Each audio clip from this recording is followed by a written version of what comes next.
সুনামগঞ্জে আদালতের নিষেধাজ্ঞা অমান্য করে ঘর নির্মাণ ও হামলা। দুই পা নেই, সেই কাজ দিয়েই পেটালো প্রতিপক্ষ।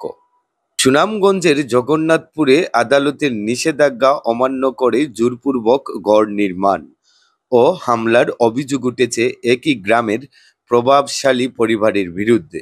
হামলার শিকার হয়েছেন দুই পা হারানো বৃদ্ধ নূর মিয়া, তার ছেলে, ছেলের বউ ও মেয়ে। নূর মিয়া ক্রাচের বড়েই চলতেন, কিন্তু সেই ক্রাচ কেড়ে নিয়েই তাকে পেটায় প্রতিপক্ষরা। ঘটনাটি ঘটে সিলাউড়া পণ্ডিতা গ্রামে, যেখানে জমি নিয়ে আদালতে মামলা চলমান এবং নিষেধাজ্ঞা জারি ছিল। তবুও প্রতিপক্ষ জালাল উদ্দিন ও তার ৩ ছেলে জোরপূর্বক ঘর নির্মাণ কাজ শুরু করে। ভুক্তভোগী প্রতিবন্ধী নূর মিয়া আমাদের যা বলেন। আমি যাইছি তোমার আমার দুই আশ্রয় গিয়া তারা ফেলাইতো আমার আশ্রয় আমার ছেলে বাচ্চা গেছে, আমার বউরে বাচ্চা গেছে, বুঝার বউরে ষোলো দইটা তার 4 বছর বাড়ি ধরে তারা বাড়ি ফেলাইছে। আমরা মানুষ নাই, বাড়ি থামিস করে খেয়ে ফিরাইছি না। আমার বউরে আমারও গেছি না, মানুষ ফেলাই গেছে, মার খালাইছে আমার তারা। আমার বউ করে নিজের বাড়ি যায়, আমার তো স্বস্তি নাই বাবা। ভর্তি করে দিবে তার স্বামী ছেলে, তারা 5 জন ছিল, 3 জনে মারছে আমার। নাসির জানান, আমার বউকেও মারছে, আমাকেও মারছে। আমার আব্বার নাম মোহাম্মদ নূর মিয়া, আমার নাম মোহাম্মদ নাসির মিয়া। গেছে কালকে বুধবারে সকাল আমি ঘুম থেকে উঠছি, তো আমার শুয়েলে হয় নাসির ফাগলাম দেয়। আমি ঘুম থেকে উঠতে খালি আমার দাইরের মাথাত গেছি, যাওয়ার পরে আমার চুলো দইরা জাফনা মাইরা তারা 15-20 জন মাইছে আমার বউরে অত্যাচারী, আমার বোনরে, আমার বাপরে 3 আসার মাইরা ফালাইছে। আমার বউরে ওয়াকার দি আমার আব্বার এটার বাইরে এটা রাখছে না।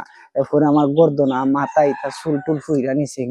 নাসির মিয়ার স্ত্রী বলেন, আমার স্বামী ঘুমো আসলো, তো ঘুমতনে নাসি পাগলা করতনে বাড়া, তা আমি আসলাম উন্দালো, তো উন্দালতনে দৌড়িয়ে আমি বাড়াইছি ডাকুনিয়া। তো আমার দায়িত্ব বাড়াইতে আমার জামাই যে চুলো দূরে টানিয়া বগলে তুলে হারাইয়া ইচ্ছা মতন মারছে। আমার জামাই ফিরাইবার কোনো মানুষ আসলো না, তা আমিও টানোর লগে লগে বাড়াইছি, বাদ আমার চুলো দূরে টাইনে আমার অকার দিয়ে বাড়ি মারছে। তো আমার চুলো দূরে টাইনে মারতে পালাইছে। আমার শ্বশুরে তো ইটা মারি ফালাইছে, অকার দিয়ে বাইরিয়া রাখছে না। আমার ননখলতরেও মারছে, চুলো দড়ি টানছে, যাইগি গদা লইয়া যাইগি মারতো। জানের বই তারা গড় গিয়া আমার তারা গর্তনে চাইনি আনি মারতো। ভুক্তভোগী পরিবার জানায়, ঘটনার ভিডিও ফুটেজ ও সাক্ষ্য প্রমাণ তাদের কাছে সংরক্ষিত আছে।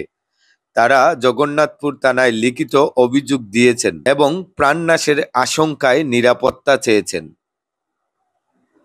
এই জেনে জলালুদ্দি 3-4 পুয়া এরার কারণে বাড়াইতাম পারি না, তারা গড় পিঠাই করে আমার লগে, আমি গড় দায়িত্ব থাকতাম পারি না। আমার বাইরে তারা দইরা নিয়ে মারছে, আমার বাড়ি বউ গেছেন থাইন্ডও মারছে, আমার আব্বারে ফালাইয়া তারা কুত্তার বাচ্চার মতো চেঁচড়া হেঁচা করছে, ঠানা হেঁচড়া করছে। করার পরে আমরার মাঝে কেউ নাই যে আমরা হিরাইবো, আমার আব্বারে যে ধরবো অথবা আমার বাইরে যে ধরবো। আর আমার আব্বারে যারা অত্যাচারী অপমান করছে, প্রথমত বুড়া বেটার ফুয়া 5 জন লইয়া, বেটার বড় ফুয়ার নাম সুয়েল, মাইজুম ফুয়ার নাম জুয়েল, 3 নম্বর ছেলের নাম শামীম, 4 নম্বর নাম জাবরুল, তারপরে সে জাভেদ। তারা সবাই মিলে আমার 2টা বোন গরো শিয়ান, তারা গরো গিয়া হামাইয়া দইরা আনে, উঠানো দৌড়ায়, তক্তা লইয়া বাইরে তো চায়। এরপরে আমরা পক্ষ নিয়ে কেউ নাই হিরাইতো। 2 নম্বর হতো হইছে যে আমার আব্বার মামলা থাকা সত্ত্বেও তারা বাড়ির লাগি তারার কাগজ নাই, দলিল নাই, অনেক কোর্ট মানে না, থানা যদি আইয়া তারা গেছে মানামানি করে, এরপরও তারা মানে না যে কোর্টও কেস থাকা সত্ত্বেও কোর্ট নিয়ে আদেশ আইছে তোমরা এখানে খাম কইরো না, যদি কোর্টে তোমরা বাড়ি দে জায়গা ফাও জমিন দলিল থাকে তোমরা নিবা, তারপরও তারা মানে না।